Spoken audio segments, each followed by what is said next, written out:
regarding the ways of the spirits, the same applies to leadership in the human realm. We need demonstrations of mastery, perfection, wisdom, and excellence.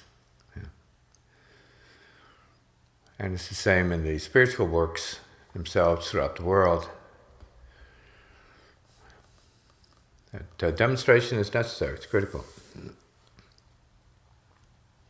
Sometimes we need to see it done a certain way for us to have a better idea of what it is.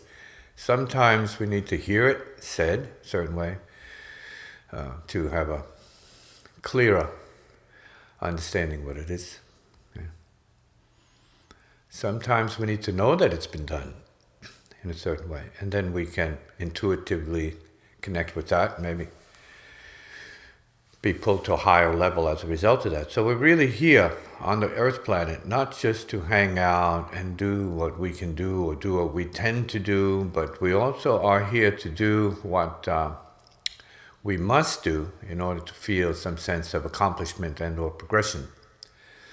Now, everyone is where they're at, and there's a perfection that is implied in that. Where else to be but where you're at? But then everyone also understands that there's more potential. They can be doing more. And sometimes they really need to be doing more for themselves and then for their peeps, their family and or their friends, their relatives, their neighborhood, their society, or their planet. So the question then is, what is the best thing one can do for their planet?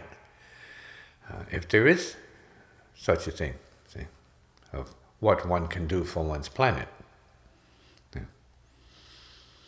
So example and demonstration are critical to this purpose of unfolding into a higher version of human being, a better version, a deeper or more spiritual or creative version of spiritual being and human being, a human spiritual being. That is our potential, a spiritual human being. And the fullness of what that implies.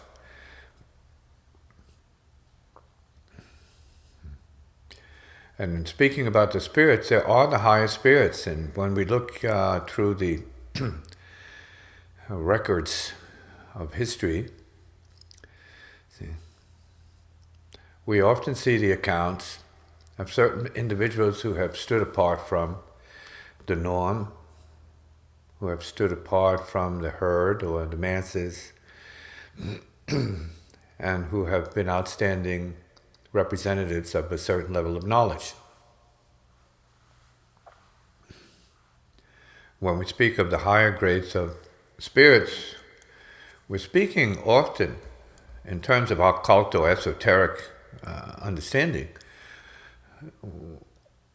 of older spirits. See, we're not speaking of young spirits, we're speaking of older spirits, spirits who have been around long enough so that what they know, and even to the degree of what they do, is pretty much normal for them, but as a result of having done a tremendous amount of it before this lifetime. So we're talking about accumulated wisdom and knowledge over years, maybe over lifetimes, we can say, because we are a gene pool, so we are part of a river of blood, we're part of a lineage of ancestral influences and ancestral realities and ancestral inheritance that is a continuum. So we're part of that, which means we are also, beyond our own lifetime, we are continuing something that was handed down to us, and this is part of it. So we are continuing a tradition of, let's say, limitation, and then there are, let's say, karmas which are continued and extended that show our possibilities. So we're talking about understanding limitations as a way of recognizing what the possibilities are and the potential is that we have in us as individuals who can see, because we're part of the limitation of the ancestry, see what's necessary. And understanding, deeper and deeper levels of understanding seems to be the most necessary thing of all to use, or call it knowledge if you want to call it that. You can call it wisdom. You can call it realization. And the higher spirits have a certain kind of realization that while it seems to be incomprehensible and paradoxical, it's critical to a deeper understanding of who we are, what it is that we have to do, and what it is that we're up against in terms of our own programming. So programming is pretty common. Creative intelligence is less common. Spiritual realization is even less common. And so to accomplish the highest levels of what our potential is, we often need the demonstration. We need to be around peeps who can do what we want to do more easily. And this is our culturing. And this is, I guess you might say, the highest purpose to any form of imitation. See? And when we think back in history to, let's say, the Christian story, and Jesus was there, not merely as the Son of God and all these other sort of ideas. He was there. It's a demonstration for the peeps. Very down-to-earth demonstration. In fact, a very practical wisdom demonstration of a mystic, no doubt, of an extraordinary being. But again, as I said earlier in this conversation, a being who's an elder, an older being, a being who's done much more than other peeps in regards to his purpose. And so he was a leader because of his experience, his already knowing, his already doing, having already done these things. So he already knew and already did things to the degree that he already knew when he was going to pass. He already knew the future because he was already the past and was bringing that into the present. So there was a rather interesting paradox in terms of what that realization was that he brought into this dimension, put upon the people. And the same applies today. There are those who are here with this same kind of paradoxical knowledge relative to past, present, and future, which is time, and a demonstration of how they do things, which is what we're paying very close attention to when it comes to higher spiritual awareness and understanding. Doing things in such a way where they seem to not be done at all by the individual, they seem to just occur of themselves. We're talking about then spontaneous being. How do we get to that place of spontaneous being? How do we access that? We see a demonstration of it, but how do we put ourselves in a position to be so at peace with the forces of nature and the forces of creation that we can allow things to be done through us as if we had nothing to do with them at all? Our study is important in this case. Okay. Validating the fact that it is being done that way, we see it right before our eyes. We hear it right before our ears. See? We're confronted directly by this phenomenon of doing without doing. See? And so we have to step up to the plate by opening to what that is. And that's what spiritual practice is about, whether you're a Christian, a Muslim, or any kind of yogi or occultist, or any kind of practitioner of the sacred path, sacred values relative to heart practice. See, it's all the same. You have to open to what it is after having seen it. If you need the demonstration of it, most people need a demonstration. They need proof. They need evidence. See, they need to observe exactly how whatever it is occurs and what it means to themselves. And then open to the process of self-mastery by understanding that.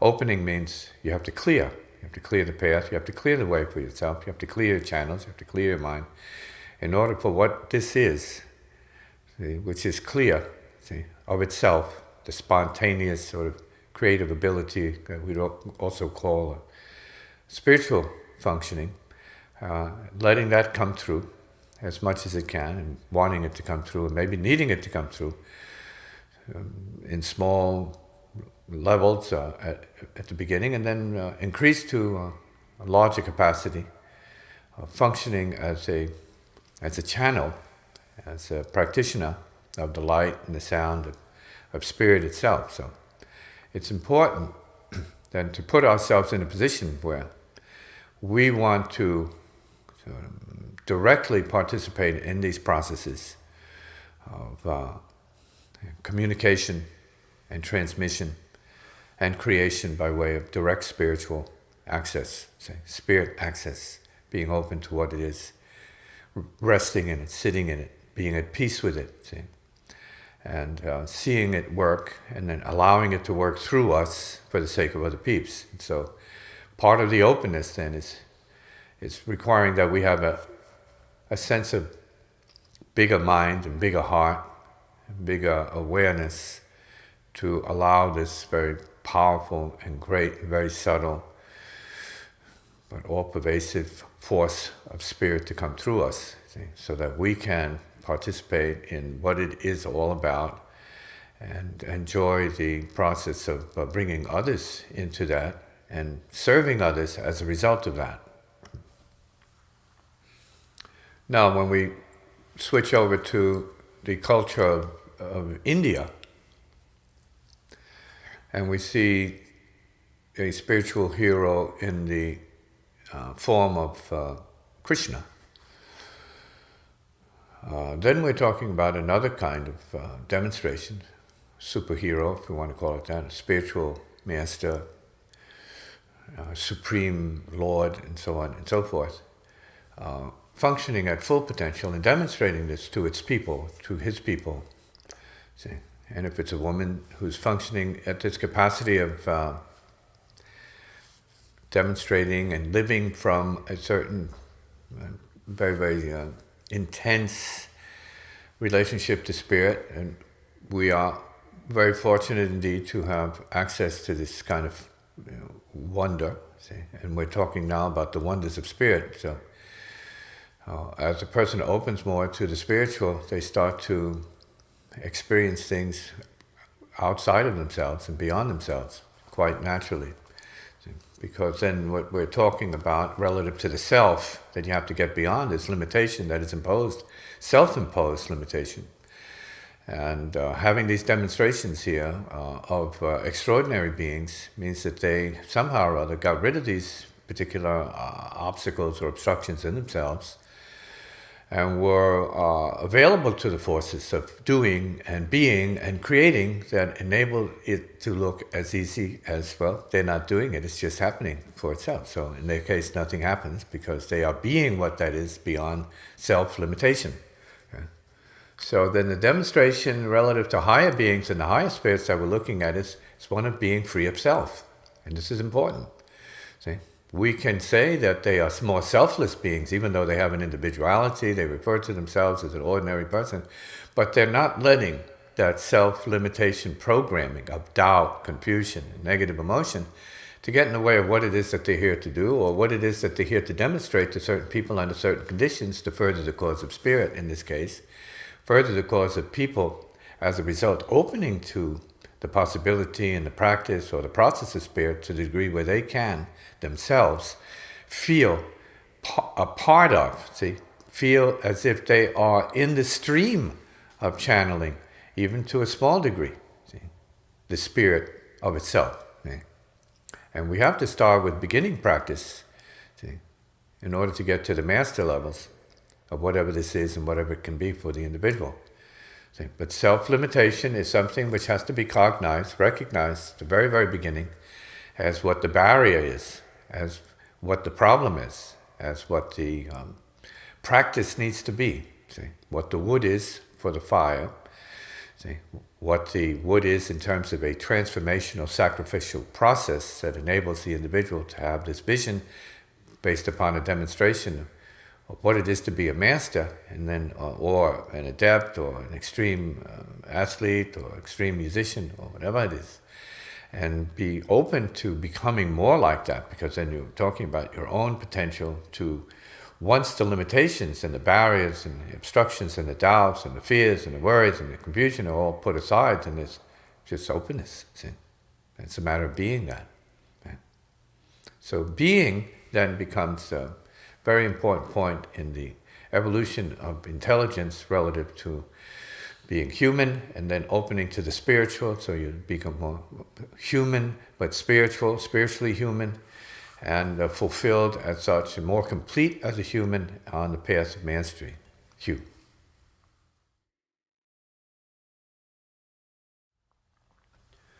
Throughout my childhood, I remember my mother saying, "Thank you, good spirits. Always thank the good spirits. Always be open to the good spirits." In this case, she's really talking about higher spirits. Those that are out here and available. You can't see them all the time. You can feel them.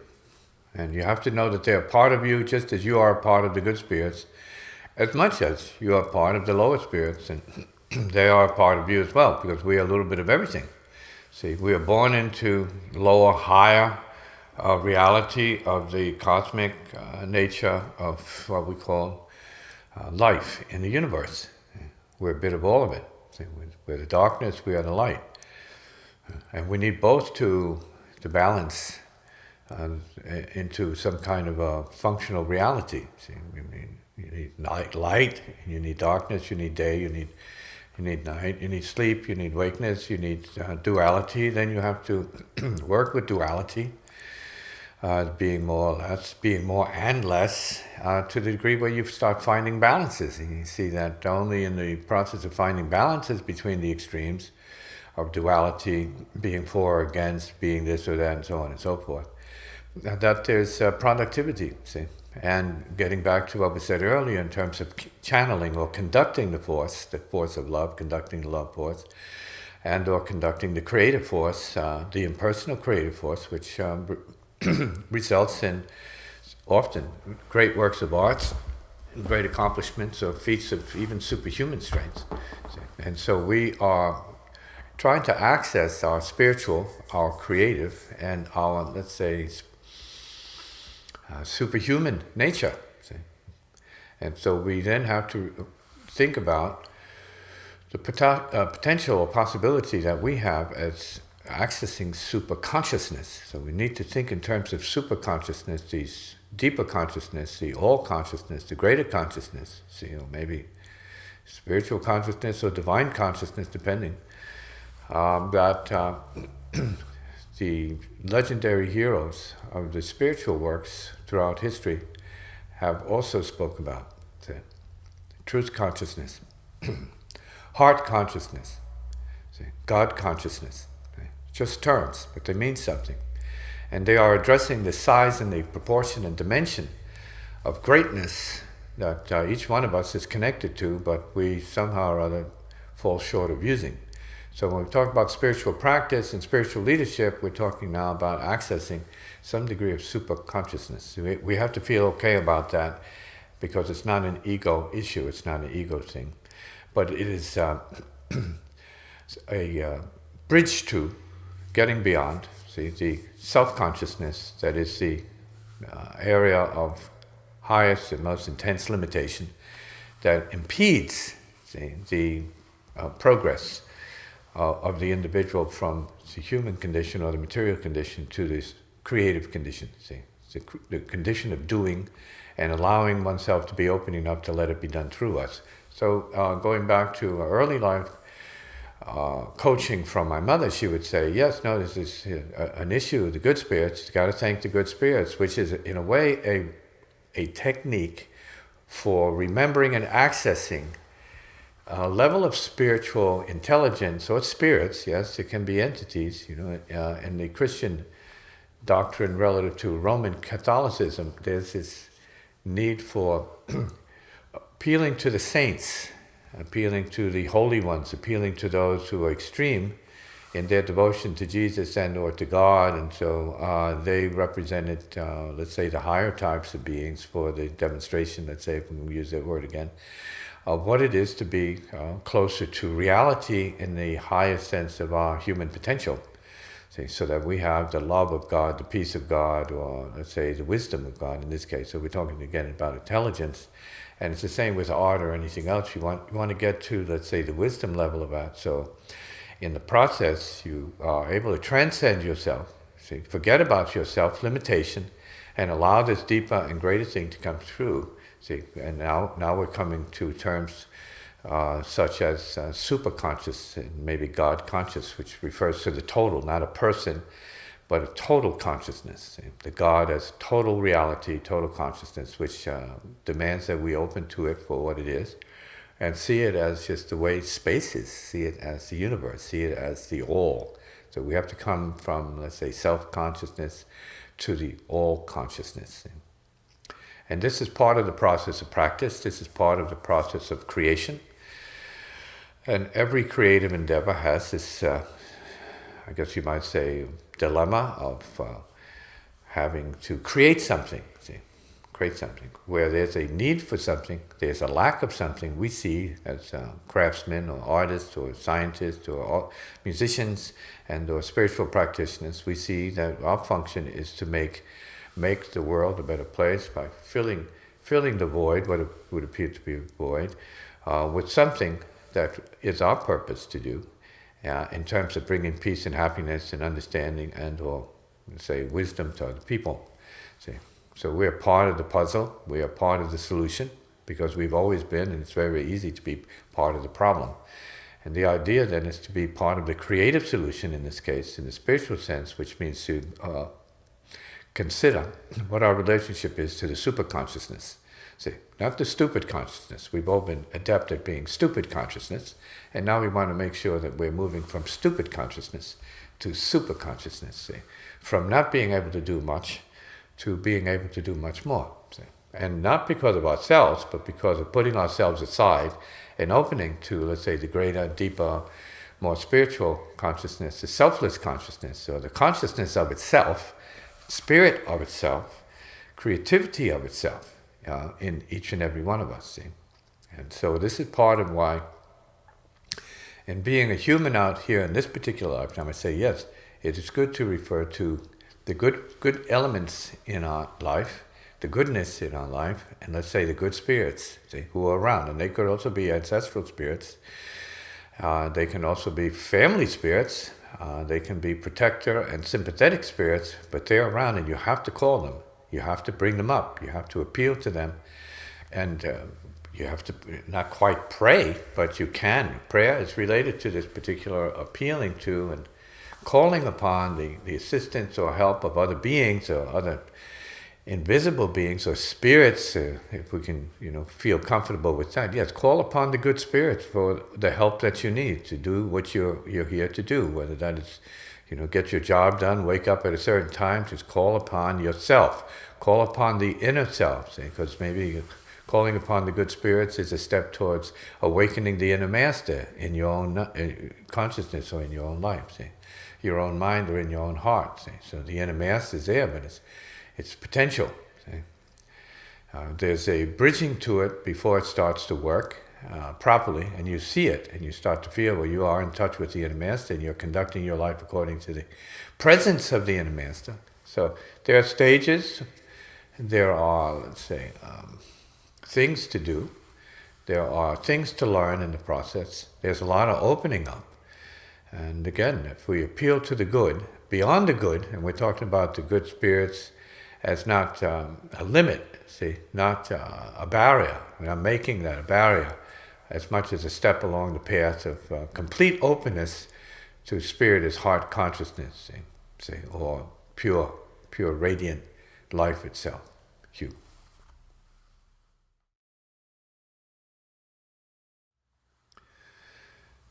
From the point of reality, when we say the good spirits, or the low spirits or the higher spirits, that's because we are all of that.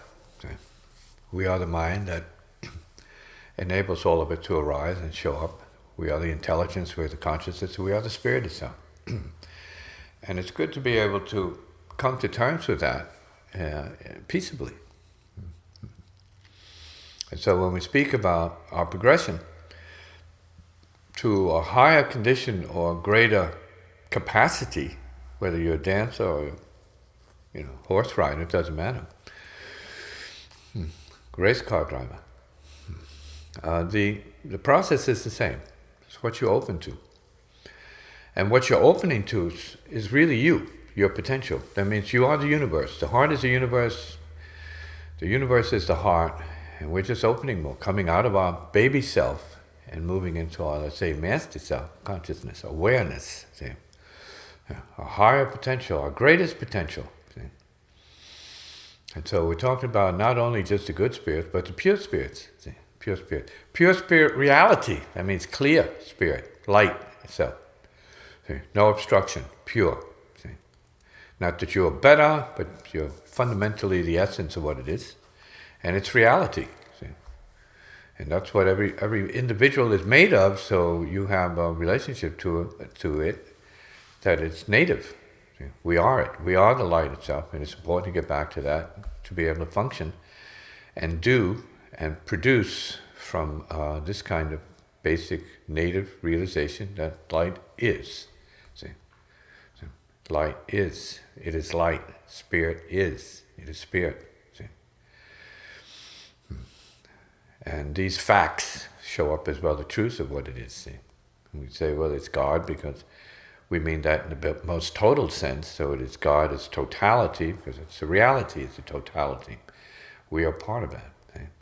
And our perception and openness to perceiving the totality is relative to our karma. How much we're willing to open, how much we're willing to see, and that might have to do with fear and or fearlessness.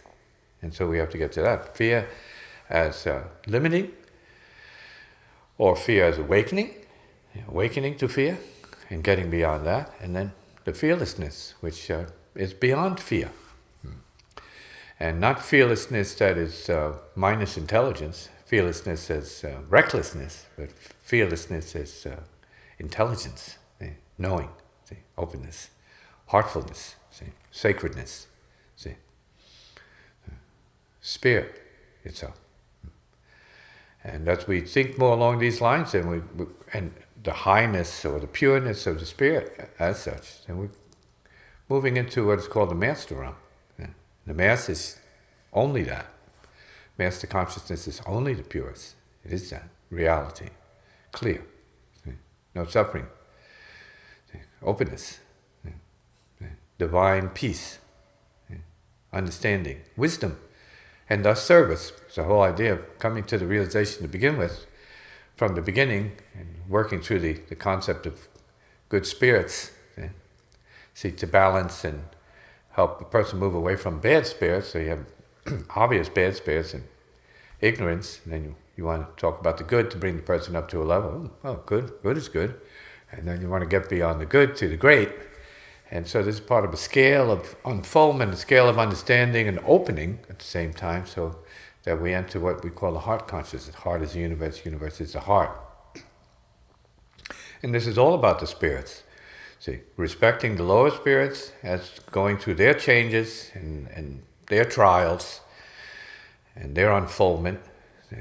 And then you have the middling spirits, the progressive spirits who are practicing, who understand the limitations they were born into, who are practicing correcting that or repairing that or transforming that into productable, see, good spirit possibilities, good spirit practices and good spirit results on the way to the higher spirits, see, highest results, wisdom, and merging into the spirit and being spirit and spirit alone itself. So you're here in the human condition, but not as a human. You're here in the human condition, working as spirit. Yeah. And at that point, there's nothing standing in the way. You and spirit are the same thing, one thing. Yeah. We're not saying that you are equal to God, but you are part of God in terms of the essence of whatever God is, as creative essence, and everybody is that, relative to their particular situation, relative to their individuality, relative to their purpose. See? And everybody is that part of God. If God is love, then everybody is that to the degree that their heart is open. See? And that heart is open in not a stupid consciousness way, but in a super consciousness way. And that means it's available and resonant with all beings, and smart enough to not create darkness when it doesn't want that. So then love, in that sense, heart love, true heart love, then is wisdom applied to love. It's love wisdom. So it knows better.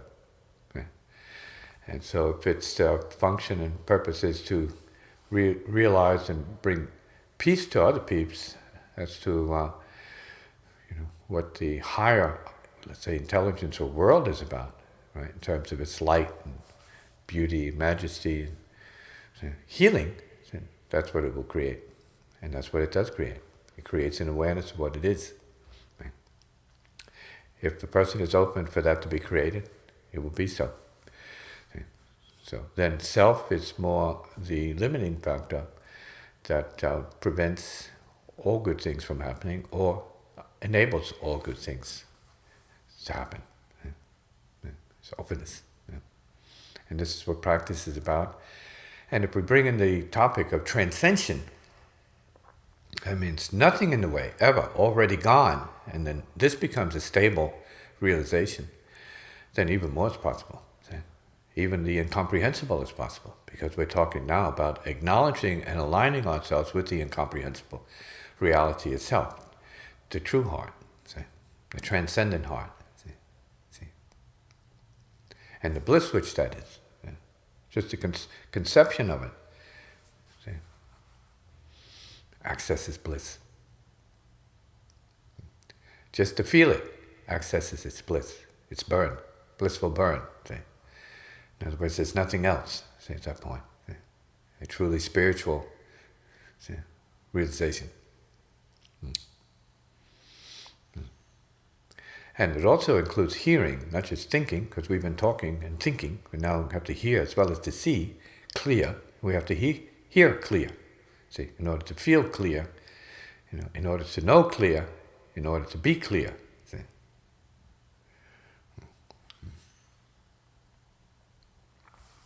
Phew.